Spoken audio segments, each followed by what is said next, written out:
નમસ્તે મિત્રો, કેમ છો? મજામાં મજામાં જશો તો ચાલો મિત્રો સાંભળીએ આજની નવી વાર્તા। હે ભગવાન, સવારના 7 વાગવા આવ્યા છે અને આ મહારાણી હજી સુધી રૂમમાંથી બહાર નથી નીકળી।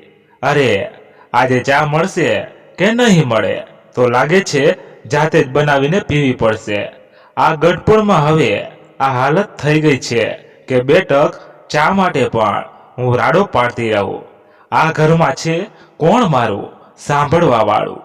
શાંતાબાનો કડક તેજ અવાજ સાંભળતા જ તેમનો દીકરો આનંદ નીંદરમાંથી થડકી ગયો અને તેની આંખ ખુલી ગઈ। આમ તો શાંતાબાનો તેજ અવાજ સાંભળવાની તેને પણ આદત થઈ ગઈ હતી। રોજ રોજ ઘરમાં થવાવાળી આ મહાભારતથી તે ટેવાઈ ગયો હતો। આંખ ખોલતા જ આનંદે ઘડિયાળ તરફ જોયું। હજી 7 પણ પૂરા નહોતા વાગ્યા અને શાંતાબાએ સવારમાં પોતાની વહુને પ્રવચન સંભળાવવાનું શરૂ કરી દીધું હતું। થોડી વારમાં આનંદ ઉઠીને બહાર આવ્યો અને શાંતાબા પાસે ખાટલા પર બેસી ગયો। પછી બોલ્યો, શું થયું બા? તમે રોજ સવારમાં શરૂ થઈ જાવ છો તો શું કરું બેટા? જ્યાં સુધી સવારમાં ગળું ફાડીને રાડો ના પાડું ત્યાં સુધી તારી અર્ધાંગીની પોતાના રૂમમાંથી બહાર ક્યાં નીકળે છે? તું જ કે આજ સુધી ક્યારે એવું થયું છે કે મારા મોઢેથી પોતાના ગુણગાન સાંભળ્યા વગર તારી પત્ની મીરા શાંતિથી 1 કપ ચા બનાવીને મને આપી દે? જો કે શાંતાબાએ આ બધી વાતો ખૂબ જ ગુસ્સામાં કહી હતી, પરંતુ કહેવાનો અંદાજ એવો હતો કે સાંભળવા જ આનંદ મોઢા પર હાથ રાખીને પોતાનું હસવું રોકવા લાગ્યો અને પછી બોલ્યો પણ, બા, હવે આમાં ભૂલ તો તમારી જ છે। પોતાની વહુને સરખી રીતે કામ કરવાનું શીખડાવ્યું હોત તો આજે આવી રીતે રાડો પાડવાનો વારો ના આવ્યો હોત। અરે, મેં તો તેને બધા જ કામ સારી રીતે કરવાનું શીખવાડ્યું હતું, પણ જો સમજવા વાળું જ બરાબર ન સમજે તો એમાં મારો શું વાંક? મારા તો ભાગ જ ફૂટી ગયા છે કે 15 વર્ષ પહેલા આ મહારાણીને પોતાની વહુ બનાવીને આ ઘરમાં લઈ આવી। હવે તારી બહેન ચારુને જ જોઈ લે, તેને પણ ઘરનું બધું જ કામ કરવાનું મેં જ શીખડાવ્યું હતું ને કેટલી સ્ફૂર્તિથી દોડીને ઘરમાં બધા જ કામ કરી નાખતી હતી। સાસરામાં જઈને પણ તેણે આપણું નામ ઊંચું જ કર્યું છે। અરે, તેના સાસરાના બધા લોકો તેનું કામ જોઈને દંગ રહી ગયા હતા અને અહીં એક તારી પત્ની છે જેનાથી વ્યવસ્થિત રીતે એક કામ પણ થતું નથી। જો તેની માએ પણ તેને ઘરમાં કામ કરવાનું શીખડાવ્યું હોત ને તો આજે અહીં બેસીને હું પોતાની કિસ્મત પર રોદડા ના રોઈ રહી હોત। હજી શાંતાબા આ બધી વાતો બોલી રહ્યા હતા કે તેમની વહુ મીરા તૈયાર થઈને પોતાના રૂમથી બહાર આવી। જો કે તેણે શાંતાબાની વાતો સાંભળી લીધી હતી, પરંતુ કંઈ પણ બોલ્યા વગર મોઢું બગાડીને રસોડામાં જતી રહી। લ્યો, આવી ગઈ તમારી વહુ રાણી, પછી કહેતા નહીં કે કામ નથી કરતી। મારી પત્ની, આનંદે મજાક કરતા કહ્યું, એટલે વહુને ખરી ખોટી સંભળાવતા શાંતાબાનું રેકોર્ડર ફરીવાર શરૂ થઈ ગયું। તું તો કંઈ બોલ જ નહીં, જોરુનો ગુલામ નહીં। તો જ્યારે મારા લગ્ન થયા હતા ત્યારે ગજબભરનો ઘૂંઘટો કરાવતા હતા તારા દાદી મારી પાસે અને હું તેમની દરેક વાત માનતી હતી। એ જ સંસ્કાર મેં મારી દીકરી ચારુને પણ દીધા છે, પરંતુ અહીં તો લાજ કાઢવાનું તો દૂર, માથા પર પલ્લું પણ નથી રાખવામાં આવતું। પોતાના વડીલોની સામે શાંતાબાએ ફરીવાર બોલવાનું શરૂ કર્યું એટલે આનંદ સમજી ગયો કે હમણાં દીકરીના ગુણગાન અને વહુની આલોચનાનો કાર્યક્રમ લાંબો ચાલશે। એટલા માટે તે ત્યાંથી ચૂપચાપ ઊભો થઈ ગયો। આજે તેને ઓફિસે જલ્દી જવાનું હતું એટલે જલ્દીથી તૈયાર થઈને આવી ગયો। પછી બૂટ પહેરતા બોલ્યો, અરે મીરા, નાસ્તો તૈયાર થયો કે નહીં? બસ 5 મિનિટ, મીરાએ ઝપાટે હાથ ચલાવતા કહ્યું। એટલે આનંદ બોલ્યો, અરે, આટલી વારથી રસોડામાં શું કરી રહી હતી જલ્દી નાસ્તો આપ, મારે જલ્દી નીકળવાનું છે. ઘણી વારથી સાસુમાના મોઢે ખરી ખોટી સાંભળતા સાંભળતા મીરા પહેલા જ પોતાનો ગુસ્સો દબાવીને બેઠી હતી અને હવે પતિની વાત સાંભળી એટલે તેણે પોતાનો બધો ગુસ્સો નીકાળવાની તક મળી ગઈ.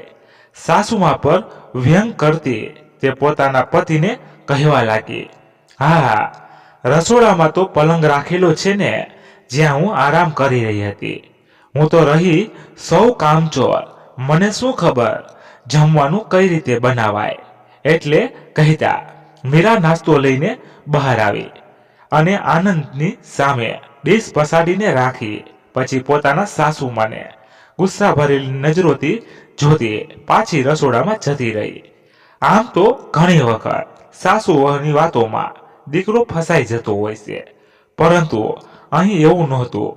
આનંદે પોતાની માં અને પત્નીની આ બધી વાતોથી કોઈ ફરક પડતો નહોતો, કેમ કે તે જાણતો હતો કે ના તો તેની માં મનની ખરાબ છે અને ના તેની પત્ની એક પળ ઝઘડે તો બીજી જ પડે એ પહેલા જેવી થઈ જાય છે. 15 વર્ષ પહેલા શાંતાબા પોતાના દીકરા આનંદ માટે પોતાની પસંદગીની છોકરી મીરાને લઈ આવ્યા હતા.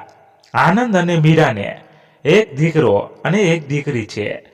મીરાએ સાસરે આવ્યા પછી પોતાની હરેક જવાબદારી ખૂબ સારી રીતે નિભાવી હતી, પરંતુ છતાં પણ પોતાની વહુ કામકાજમાં વાંક નીકાળવામાં આડા શાંતાબાને આદત થઈ ગઈ હતી.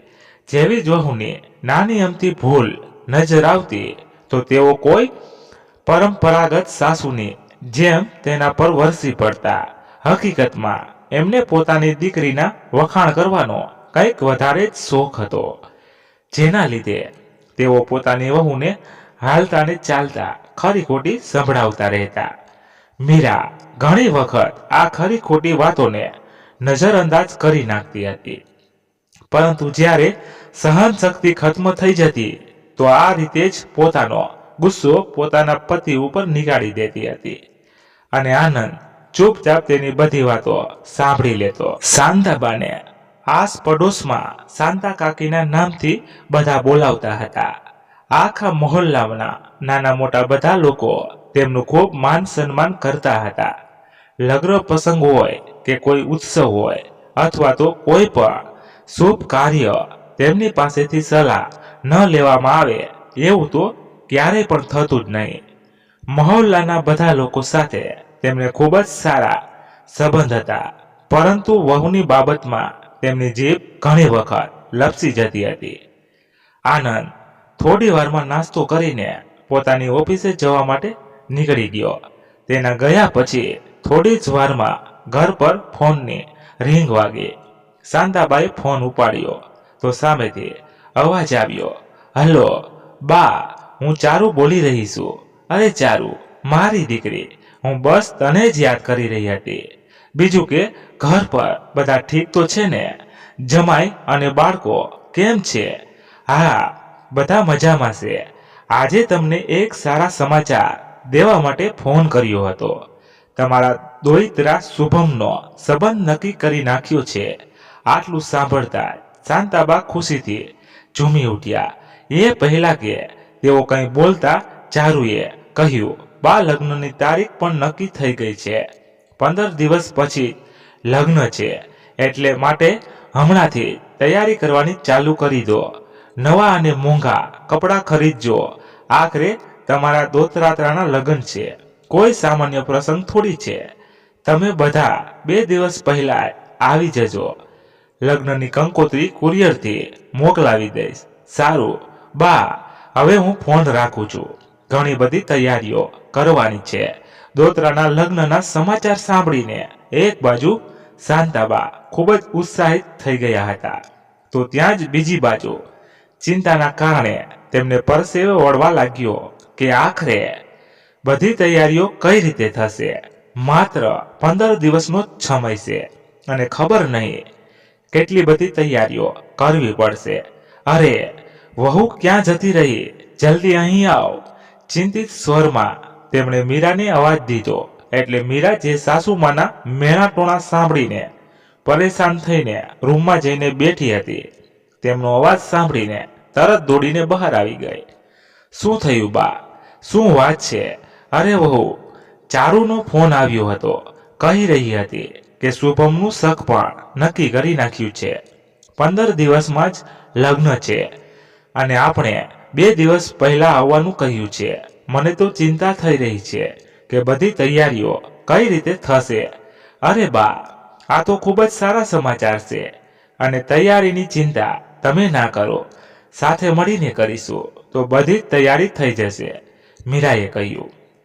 અને પછી બંને અને સાસુ વહુ પોતાનો વેર વિરોધ ભૂલીને લગ્નની તૈયારીઓ માટે ચર્ચા વિચારણા કરવા વ્યસ્ત થઈ ગયા. આમ તો શાંતાબાનું ચિંતા કરવું પણ વ્યાજબી હતું, કેમ કે તેમના જમાઈ એક ખૂબ જ મોટા વ્યાપારી હતા અને મુંબઈમાં રહેવાવાળા દીકરી અને જમાઈની રહેણી કરણી ખૂબ જ ઊંચી હતી. જે સમયે તેમની દીકરીના લગ્ન તેમના જમાઈ સાથે થયા હતા તે સમયે તો બંને પરિવારોની આર્થિક સ્થિતિ એક સમાન હતી. તે સમયે તેમના જમાઈ ફક્ત એક પ્રાઇવેટ નોકરી કરતા હતા, પરંતુ લગ્નના થોડા સમય પછી તેમણે નોકરી મૂકીને પોતાનો ધંધો કરવાનું શરૂ કરી દીધું. પછી ઈશ્વરની કૃપા અને તેમની સખત મહેનતના કારણે તે ધંધો ખૂબ સારો ચાલવા લાગ્યો, જેનું પરિણામ એ આવ્યું કે આજે તેમના જમાઈ મુંબઈમાં એક ખૂબ જ પ્રખ્યાત વેપારી છે અને તેમની દીકરી ખૂબ જ સુખ સમૃદ્ધિમાં રહે છે, જેની આગળ પાછળ નોકર ચાકર ફરતા રહે છે. જ્યારે શાંતાબાનો દીકરો આનંદ એક પ્રાઇવેટ કંપનીમાં નોકરી કરે છે. તેનો પગાર વધારે ઓછો તો નથી, પણ આ મોંઘવારીના જમાનામાં તેના પગારથી ઘરનો ખર્ચો જ આરામથી નીકળી શકતો હતો. શાળા અને બનેવીને કમાણીમાં ઘણું વધારે અંતર આવી ગયું હતું અને જેમ જેમ સમય વીતવા લાગ્યો આ અંતર બંને પરિવારોનો સંબંધો વચ્ચે પણ અંતરનું કારણ બનવા લાગ્યું. હવે તો પરિસ્થિતિ એવી થઈ ગઈ હતી કે પિયરમાં જઈને રહેવું તો દૂર, ચારુ પોતાની માને મળવા માટે પણ ત્યાં આવતી નહોતી. ભલે સમયની સાથે સંબંધોમાં દૂરી આવી ગઈ હતી, પરંતુ આખરે હતા તો લોહીના સંબંધને. સુખ દુઃખમાં એ જ લોહીના સંબંધો તો સૌથી પહેલા યાદ આવે છે. એટલા માટે શાંતાબા અને મીરા જલ્દીથી લગ્નની તૈયારીમાં લાગી ગયા. બધું સમજ્યા વિચાર્યા પછી શાંતાબા ઊભા થઈને પોતાના રૂમમાં ગયા અને કબાટમાંથી પોતાની એક જૂની સોનાની વીંટી કાઢી અને પછી કબાટની તિજોરીમાંથી બેંકની એફડીનો એક કાગળ કાઢ્યો. પછી પોતાની વહુને કહ્યું, વહુ, કાલે બજારે જઈને વીંટીનો ભાવ કઢાવી લઈએ અને આને વહેંચી નાખીશું. અને આ 50,000ની એફડી છે, આનંદને કહીને આને પણ તોડાવી લઈએ. આખરે દીકરીના ઘરે જઈ રહ્યા છીએ, મામેરું લઈને તો બધા માટે કપડાં તો લઈને જવા જ પડશે ને. સાથે આવવાવાળી નવી વહુ માટે એક વીંટી પણ બનાવડાવી લઈએ. હા બા, તમે બિલકુલ ઠીક કહી રહ્યા છો. મીરાએ પોતાના સાસુની હામાં હા ફેરવી અને પછી પોતાના કામમાં લાગી ગઈ. રાત્રે જ્યારે આનંદ ઘરે આવ્યો તો શાંતાબાએ તેને તેના ભાણેજ શુભમના લગ્નના સમાચાર આપ્યા અને બધી તૈયારી વિશે વિચાર વિમર્શ કરવા લાગ્યા. તો આનંદ બોલ્યો, બા, 2 દિવસમાં મને પગાર પણ મળી જશે. તેના પછી આપણે બધી તૈયારી કરી લઈશું. એટલે શાંતાબાએ કહ્યું, ના બેટા, તું બસ ટ્રેનની ટિકિટો બુક કરાવી નાખજે, કેમ કે પછી ઘર ખર્ચા માટે પણ રૂપિયાની જરૂર પડશે. લગ્નની તૈયારી માટે મારી એફડી તોડાવી નાખજે. પછી હું વહુ સાથે બજાર જઈને બધો જ સામાન લઈ આવીશ. રૂપિયા હાથમાં આવ્યા પછી બીજા દિવસે બધું કામ પતાવીને સાસુ વહુ બંને બજારમાં જવા માટે નીકળી ગયા. સૌથી પહેલા સોનાની દુકાન પર જઈને જૂની સોનાની વીંટી આપીને નવું વહુ માટે એક લેટેસ્ટ ડિઝાઇનની વીંટી બનાવડાવી અને પછી કપડાં ખરીદવા માટે એક મોટી દુકાન પર ગયા. પરંતુ કપડાની દુકાનમાં જઈને જોયું તો કપડાના ભાવ તો આસમાને પહોંચી ગયા હતા અને કપડાં પણ દીકરીના સ્ટાન્ડર્ડ અનુસાર ખરીદવાના હતા. હજી તો 3 જોડી કપડાં જ સિલેક્ટ કર્યા હતા કે શાંતાબા બોલ્યા, વહુ આ રૂપિયા તો પૂરા નહીં થાય. એટલે મીરા બોલી, બા તમે અહીં કપડાં જુઓ, હું હમણાં થોડી વારમાં આવું છું. એમ કહીને તે દુકાનની બહાર જતી રહી અને થોડી વાર પછી રૂપિયા લઈને પાછી આવી. રૂપિયા જોઈને શાંતાબા હેરાન રહી ગયા અને કહ્યું, અરે વહુ આટલા રૂપિયાનો પ્રબંધ તે કઈ રીતે કર્યો? એટલે મીરા બોલી, અરે બા એ હું તમને પછી નિરાતે જણાવીશ. પહેલા આપણે ખરીદારી કરી લઈએ. દીકરીના આખા પરિવાર માટે લેટેસ્ટ ડિઝાઇનના કપડાં ખરીદી કર્યા. પછી પોતાના અને પોતાના પરિવારમાં લગ્નના પહેરવા માટે પણ એક જોડી કપડાં ખરીદી લીધા. તે બંને જ્યારે ઘરે આવ્યા તો મીરાએ બધા માટે રસોઈ બનાવી અને જ્યારે તે શાંતાબાને જમવાની થાળી આપવા ગઈ તો તેમની નજર પોતાની વહુના ગળા પર પડી. અરે વહુ તારી ચેન ક્યાં ગઈ? એટલે મીરા બોલી, બા રૂપિયાની ઘણી વધારે જરૂર હતી એટલે મેં મારી ચેન વહેંચી નાખી. ચેન વેચવાની વાત સાંભળીને શાંતાબાને ખૂબ જ આશ્ચર્ય થયું. પરંતુ વહુએ તો તારી મમ્મીની છેલ્લી નિશાની હતી ને, તે એને કઈ રીતે વહેંચી નાખી?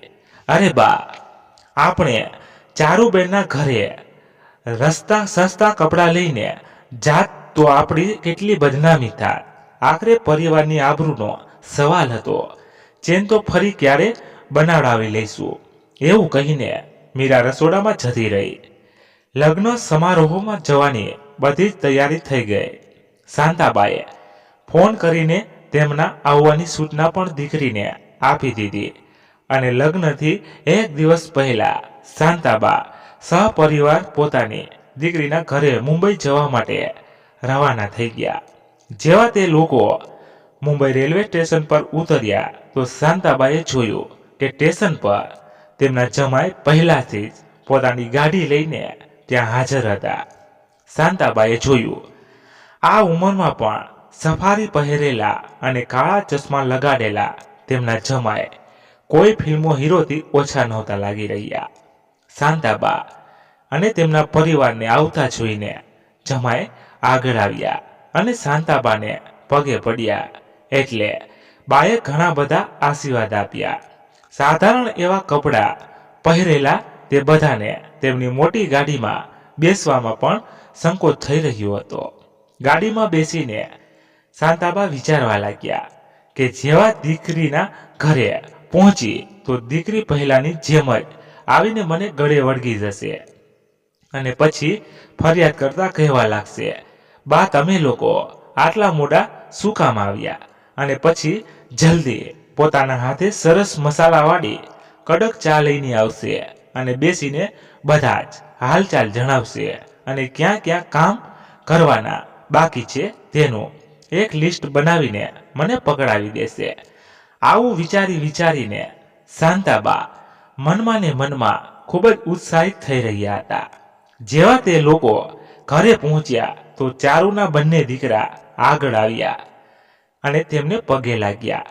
ચારુ પણ ત્યાં આંગણામાં જ ઊભી હતી અને ઘરની સજાવટ કરવાવાળા માણસોને નિર્દેશ આપી રહી હતી.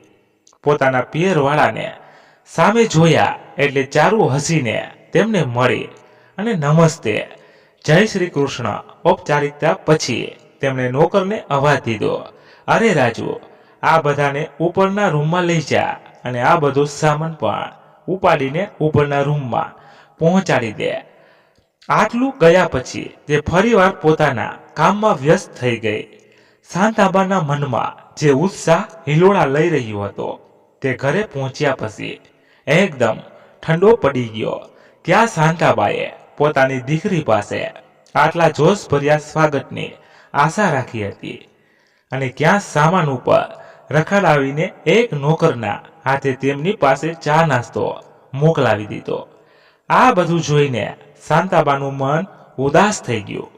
બધા લોકો વારા ફરતી રૂમમાં રહેલા બાથરૂમમાં જ જઈને હાથ મોઢું ધોઈને ફ્રેશ થઈ ગયા અને પછી મુસાફરીનો થાક ઉતારતા ચા નાસ્તો કરવા લાગ્યા.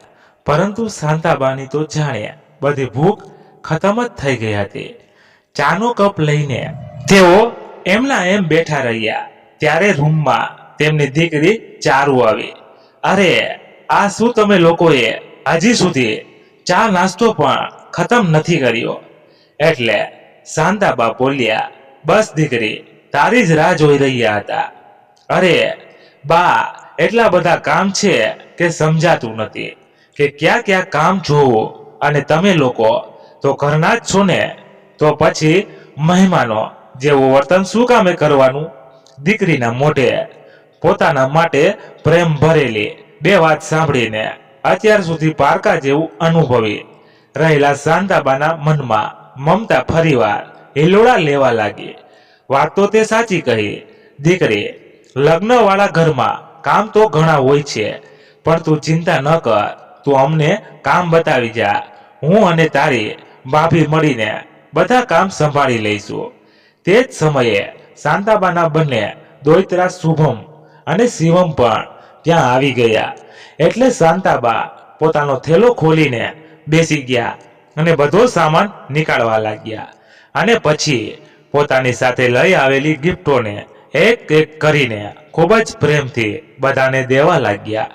શુભમને નાની દ્વારા લઈ આવેલા કપડાં ખૂબ જ પસંદ આવ્યા, તો બીજી બાજુ શિવમ તો પોતાના કપડાં જોઈને ઉછળી પડ્યો.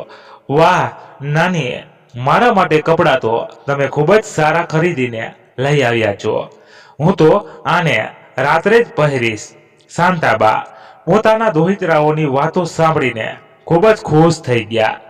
પરંતુ જેવી જ તેમણે ચારુને ગિફ્ટ આપી, તો પોતાના દ્વારા લાવેલ ગિફ્ટની પ્રસન્નતા સાંભળવા માટે શાંતાબા અધીરા થઈ ગયા. પરંતુ દીકરીએ તો ઔપચારિકતા વશ તે ખોલ્યા પછી ઉલટ પટલ કરી જોયું અને પછી એક બાજુ રાખી દીધી. તેના ચહેરા પર કોઈ ઉત્સાહ હતો નહીં.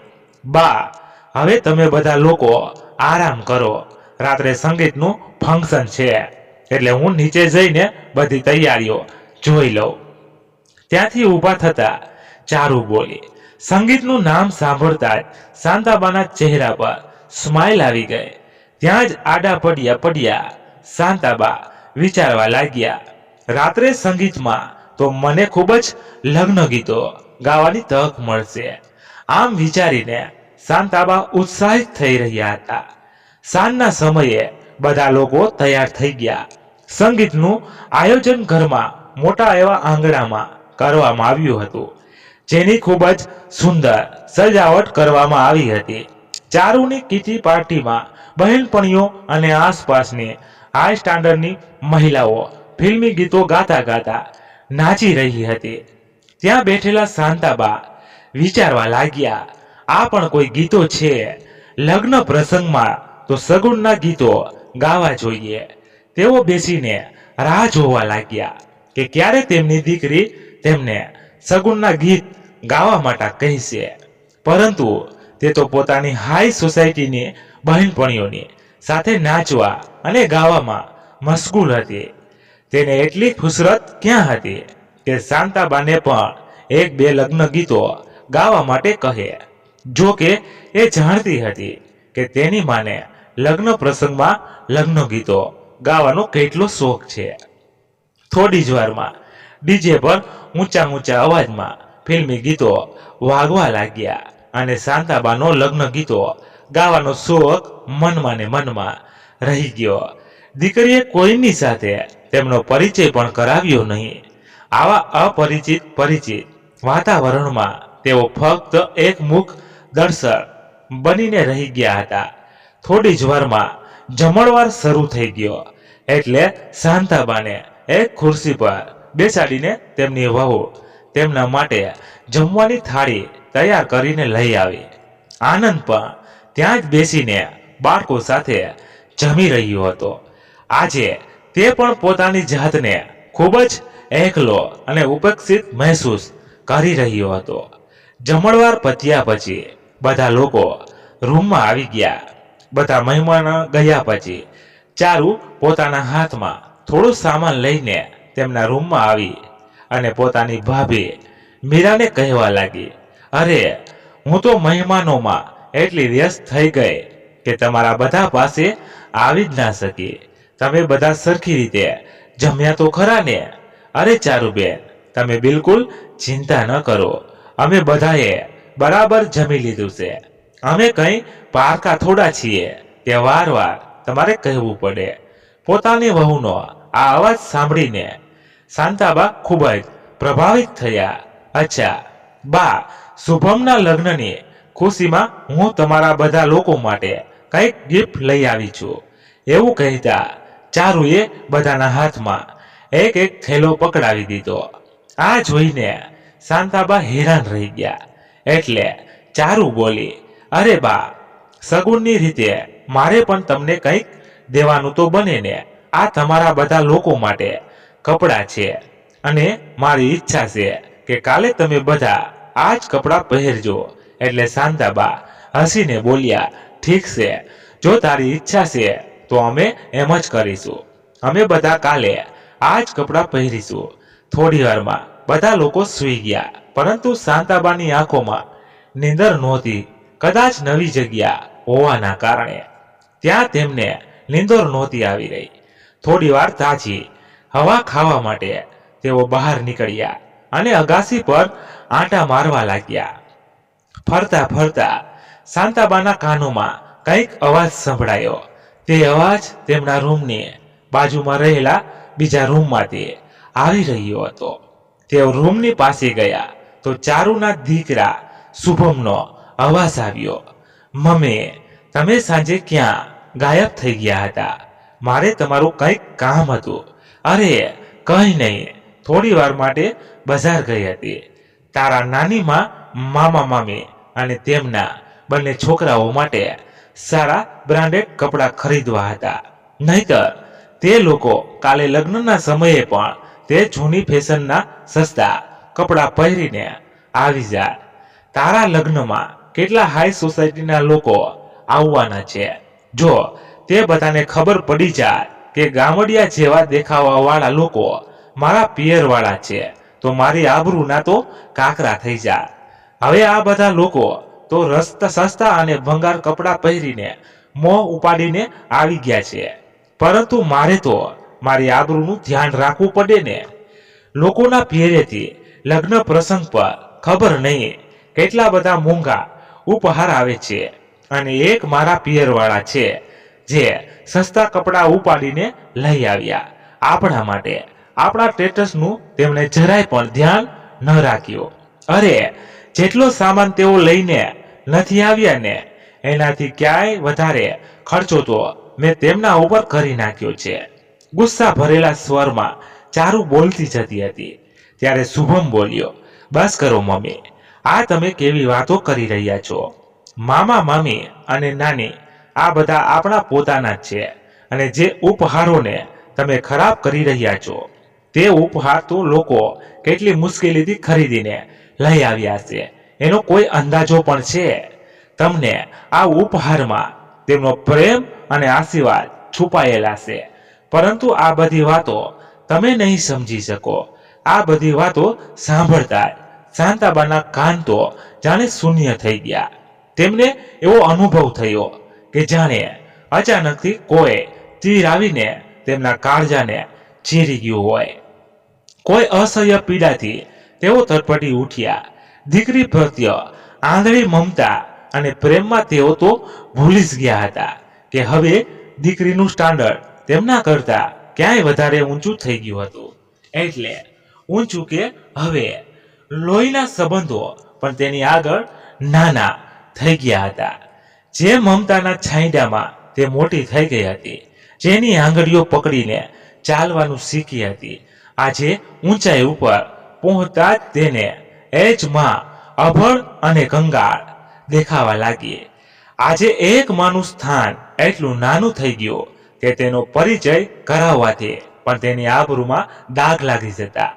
દીકરીને આપેલા જે સંસ્કાર ઉપર આજ સુધી હું અભિમાન કરતી હતી, તે જ સંસ્કારોનો પાયો એટલો નબળો થઈ ગયો છે કે તે પાયા ઉપર ઊભી સંબંધોની ઇમારત તૂટીને ધરાશાયી થઈ ગઈ। આખી રાત પોતાના પલંગ પર બેઠા બેઠા શાંતાબા પોતાની જાતને જ કોસતા રહ્યા કે આખરે શું કામે પોતાના આખા પરિવારને લઈને તેઓ પોતાની દીકરીના ઘરે આવી ગયા। લગ્નના દિવસે પણ જ્યારે બધા લોકો પીઠીના સમારોહમાં બેઠા હતા તો શાંતાબા પોતાની દીકરીના આધુનિક પહેરવેશને જોઈને બળબડવા લાગ્યા। વિવાહની પવિત્ર વિધિઓમાં આવા અયોગ્ય બેઢંગા ફેશનેબલ કપડાની જગ્યાએ જો એક સુંદર એવી સાડી પહેરી હોત ને તો ક્યાંય વધારે સારી લાગત। આવી રીતે અગ્ર પ્રદર્શન કરવું તો આપણી સભ્યતા નથી। શાંતાબાની મનોદશા અને મીરાએ ખૂબ જ સારી રીતે સમજી રહી હતી। એના પહેલા કે તેઓ પોતાની દીકરીને આ બધી વાતો કહે તેમની વહુ મીરા તેમને સમજાવતા બોલી, બા તમે એમને કંઈ ન કહેતા, ક્યાંક કોઈ એવી વાત ન થઈ જાય જેના કારણે સંબંધ વધારે ખરાબ થઈ જાય। અને જો ચારુબેન તમને કંઈ કહી દીધું ને તો મારાથી નહીં સાંભળી શકાય। વહુની કહેલી વાત શાંતાબાને ઉચિત લાગી અને તેઓ ચૂપચાપ રૂમમાં જઈને બેસી ગયા। મનમાં વિચાર આવ્યો કે માથા પર પાલો ન રાખવાના કારણે હું મારી વહુને કેટલું બધું ખરું ખોટું સંભળાવતી હતી। જો કે તે હંમેશા વ્યવસ્થિત કપડાં પહેરે છે। મીરા બિચારી આખો દિવસ કામમાં લાગેલી રહેતી હોવા છતાં પણ હું હંમેશા મારી વહુથી અસંતુષ્ટ રહી અને દીકરીના વખાણના પુલ બાંધતી રહી। નણંદના પરિવારની સામે પોતાના પરિવારની આબરૂ બચાવવા માટે તેણે બિચારીએ પોતાની માની છેલ્લી નિશાની એવી પોતાની સોનાની ચેન પણ વહેંચી નાખી। અહીં દીકરીના ઘરે આવ્યા પછી પણ મારી વહુ મારી સુવિધા અને અસુવિધાનું ધ્યાન રાખી રહી છે, જ્યારે દીકરી તો કંઈ પૂછતી પણ નથી। આજે પહેલી વખત એવું થતું હતું કે તેમને પોતાની વહુમાં માત્ર સારી વાતો જ નજરમાં આવી રહી હતી। પછી વિચારવા લાગ્યા કે હું કેટલી ખુશકિસ્મત છું કે મને આવી વહુ મળી, નહીતર આજકાલની વહુ તો બીજા જ દિવસે રસોડું અલગ કરી લે છે, જ્યારે મારી વહુ આજ સુધી મારી તીખી તેજ વાતો સાંભળ્યા છતાં પણ મારી સેવા કરતી રહી। હંમેશા મારી વહુએ મને પ્રેમ અને સન્માન આપ્યો, છતાં પણ ખબર નહીં કેમ કે હું દીકરી ઉપર જ બધો પ્રેમ લૂંટાવતી રહી। આજે પોતાની જ વિચારસરણી પર શાંતાબા શરમ અનુભવી રહ્યા હતા। થોડા સમય પછી તેમની વહુ મીરા રૂમમાં આવી અને બોલી, હાલો બા કપડાં બદલીને તૈયાર થઈ જઈએ, લગ્ન કોઈ મોટી હોટલમાં છે। એવું કહેતા મીરાએ પોતાના સાસુ માટે સાડી નીકાળીને રાખી દીધી। આ એ જ સાડી હતી જે ચારુ તેમના માટે લઈને આવી હતી।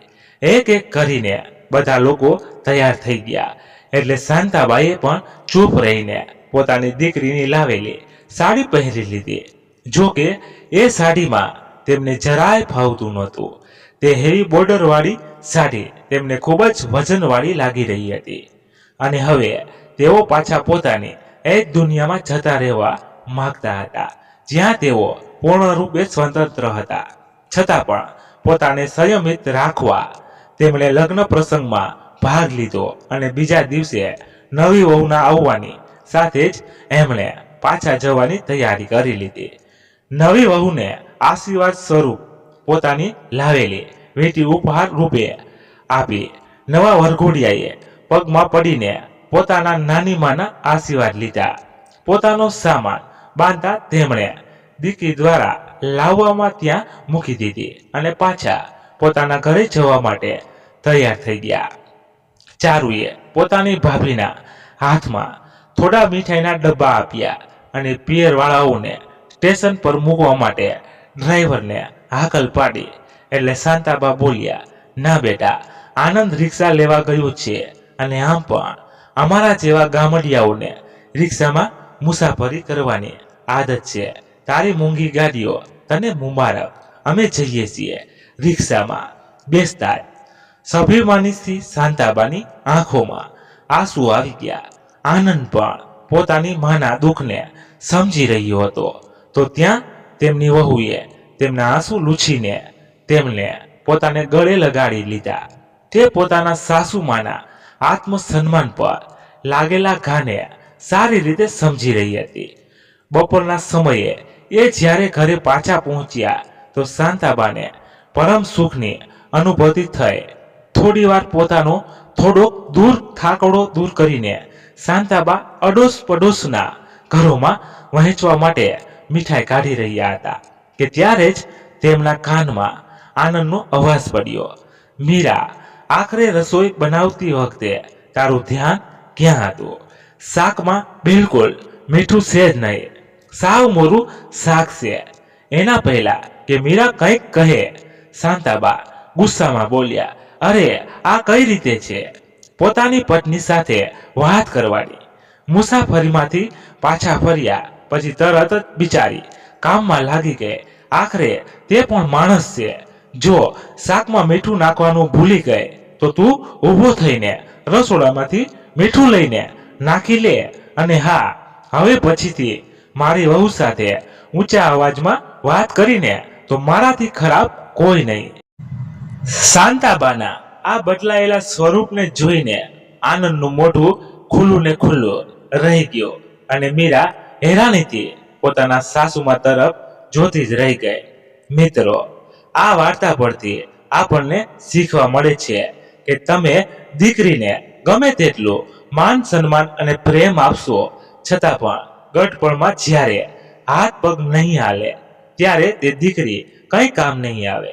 ગમે એવી હશે તો પણ સેવા તો વહુ જ કરશે. એટલે હંમેશા વહુ કરતા દીકરીને વધારે પ્રેમ અને માન સન્માન આપવા કરતા ગઢપણમાં જે તમને સાચવવાની છે તે વહુને વધારે પ્રેમ અને માન સન્માન આપશો તો તે પણ મનથી તમારી સેવા કરશે. આ વિશે તમારું શું કહેવું છે કોમેન્ટ કરીને જરૂરથી જણાવજો. અને જો વાર્તા ગમી હોય તો લાઈક કરી તમારા ખાસ મિત્રોને વધુમાં વધુ શેર પણ કરજો. અને અમારી ચેનલ પર નવા છો તો ચેનલને સબસ્ક્રાઇબ કરજો, જેથી કરીને તમને અવનવી વાર્તાઓ સાંભળવા મળતી રહે. ધન્યવાદ. તો ચાલો ફરી મળીએ નવી વાર્તા સાથે. ત્યાં સુધી બધા તમારા પરિવાર સાથે તંદુરસ્ત રહો. જય માતાજી, જય હિન્દ, જય ભારત. અને મિત્રો, અમારી કોઈ પણ ભૂલ હોય આ વાર્તામાં તો પણ ચોક્કસ તમે કોમેન્ટ દ્વારા જણાવી શકો છો. એટલે અમે આગળની વાર્તામાં ભૂલ કરતા પહેલા એ ભૂલનો નિકારણ કરીએ અને સારી વાર્તા તમારા સુધી પહોંચાડી શકીએ. Thank you.